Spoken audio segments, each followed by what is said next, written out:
Assalamualaikum warahmatullahi wabarakatuh.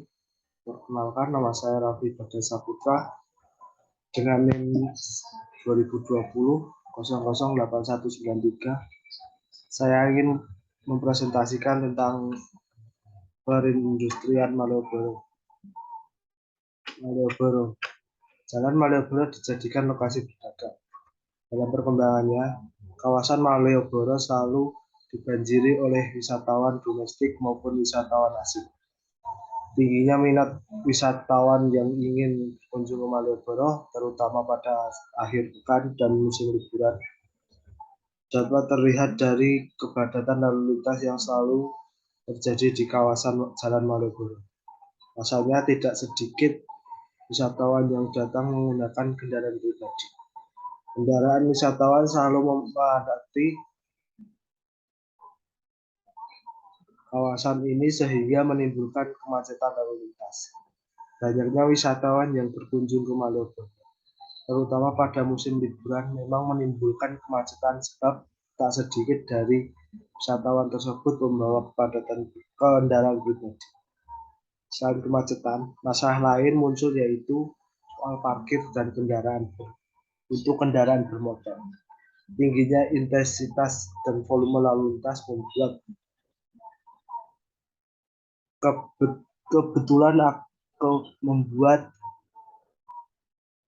kebetulan akan ruang parkir bagi wisatawan meningkat. Namun hal ini tidak diimbangi dengan ketersediaan lahan parkir di kawasan Malioboro. Kendaraan yang datang berkunjung terus meningkat sementara lahan parkir yang tersedia tidak bertambah. Akibatnya banyak bahu jalan dan trotoar digunakan sebagai lahan parkir. Para pejalan kaki pun harus berbagi tempat dengan kendaraan yang parkir, khususnya kendaraan roda 2. Parkir dan kemacetan membuat Malioboro menjadi kawasan yang semakin pendapatan tidak teratur. Selain parkir dan kemacetan, masalah lain kembali muncul di kawasan ini, yakni pedagang kaki lima atau PKL yang semakin membuat kawasan ini padat dan tidak teratur. Pedagang kaki lima atau PKL memang merupakan salah satu bagian dari Malioboro yang tidak dapat dipisahkan dari kawasan. PKL juga merupakan ciri khas serta roh bagi Malioboro. Namun, keberadaan para PKL saat ini membuat kawasan Malioboro semakin sesak. Bahkan tidak ada satu celah pun yang luput dari lapak para PKL tersebut. Saat Malioboro sedang ramai oleh wisatawan, keberadaan PKL ini cenderung mempersulit ruang gerak bagi wisatawan. Jumlah PKL yang ada hampir sama banyaknya dengan jumlah wisatawan Malioboro. Keberadaan PKL yang jumlahnya semakin banyak ini, selain membuat Malioboro semakin tidak teratur, juga menimbulkan citra kota yang kurang baik dan tidak tertata dengan rapi. Relokasi PKL, perencanaan pembangunan dan penataan kota secara ideal harus memperhatikan berbagai aspek seperti sosial, budaya, ekonomi, dan sebagainya. Disebut penataan ini dirancangkan 18 tahun lalu. Namun, kerja keras pemerintah membuahkan hasil yang baik. Saat ini jalan sepanjang Malioboro rapi dan bersih dagang. Menurut Ekwato, untuk mengundang para konsumen untuk berbelanja di teras 1 dan 2, yakni dengan menyelenggarakan beberapa event dan juga media sosial agar informasi relokasi menyebar luas. Menurut UMKM di Malioboro menyebutkan bagian beranda di teras 1 atau dagang aksesoris mengatakan, sekaranglah lebih nyaman karena tidak bongkar pasang. Rombong, hujan nggak kehujanan, dan alhamdulillah penjualan semakin meningkat. Ini pedagang yang berasal dari Palembang menambahkan bahwa para pedagang serentak menaati peraturan atas relokasi area PKL di sepanjang Jalan Malioboro. Ini baik, areanya bagus dan bersih sehingga lebih nyaman. Ini membuktikan bahwa relokasi area PKL Malioboro ke teras 1 dan 2 berhasil mensejahterakan para pedagang. Relokasi PKL. Relokasi ini bertujuan untuk mengembangkan sisi jalan kaki yang berkualitas di kawasan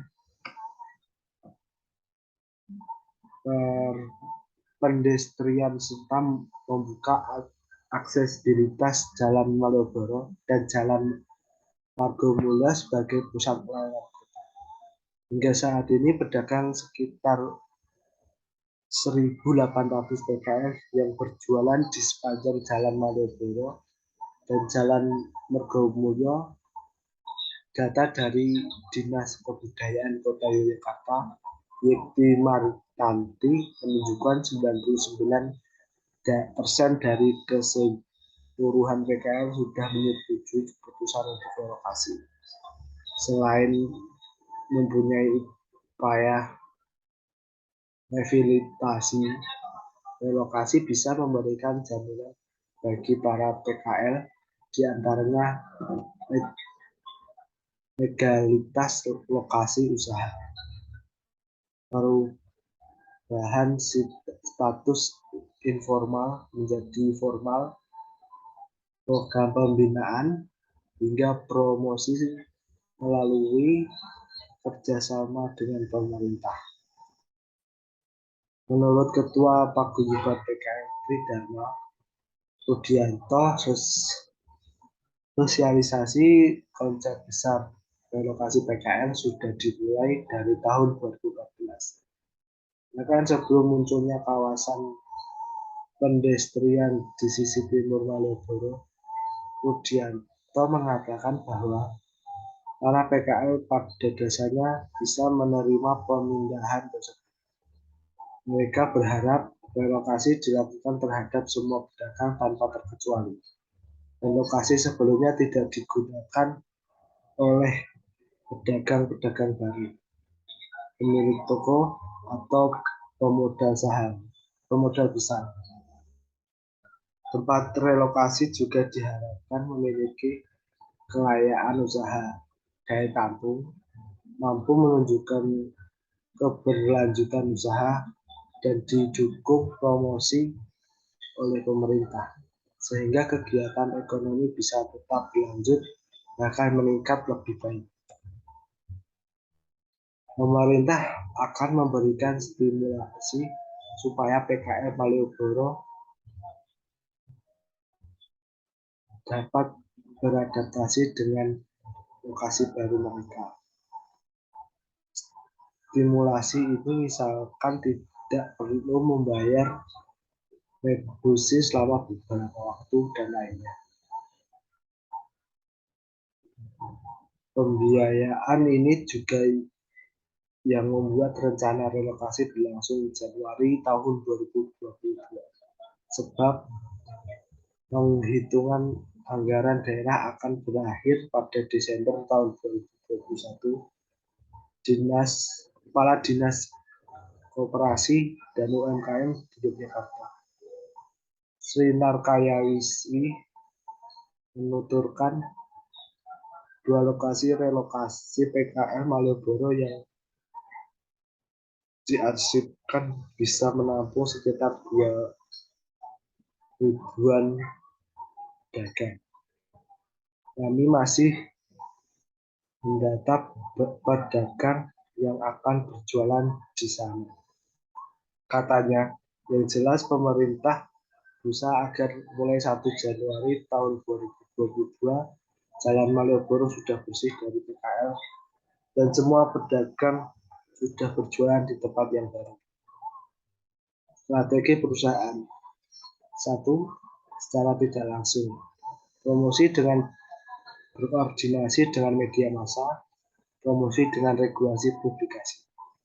2. Secara langsung. Strategi secara langsung dilakukan oleh pihak perindustrian dengan cara bersosialisasi dan mengenakan pada masyarakat. Landas manajemen dalam perusahaan. 1. Mengidentifikasi risiko finansial, keselamatan atau keamanan yang mungkin akan dihadapi perusahaan. 2. Menyediakan rencana dan tindakan untuk mengurangi faktor risiko. 3. Mengumpulkan informasi keuangan dari klaim seperti pendapatan, akses, dan untung. 4. Pengelola kebijakan asuransi perusahaan. 5. Lakukan evaluasi sebuah penelitian terhadap cara perusahaan menanggapi risiko sebelumnya. 6. Membangun kesadaran mengenai risiko pada staf perusahaan dengan memberikan paguyuban dan pelatihan.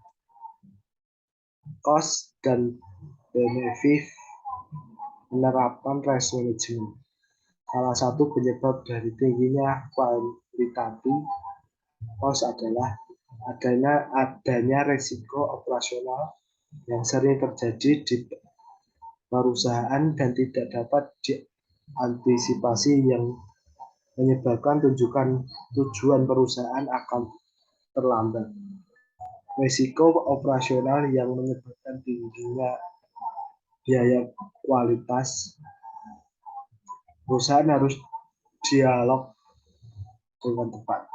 Salah satu pendekatan untuk meminimalkan risiko operasional adalah dengan menerapkan operational risk.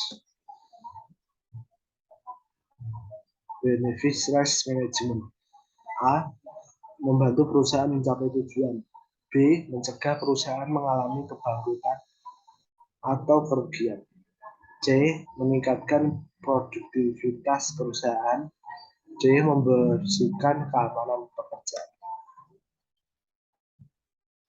Mungkin itu presentasi yang dapat saya sampaikan. Ada kurang dan lebihnya saya mohon maaf.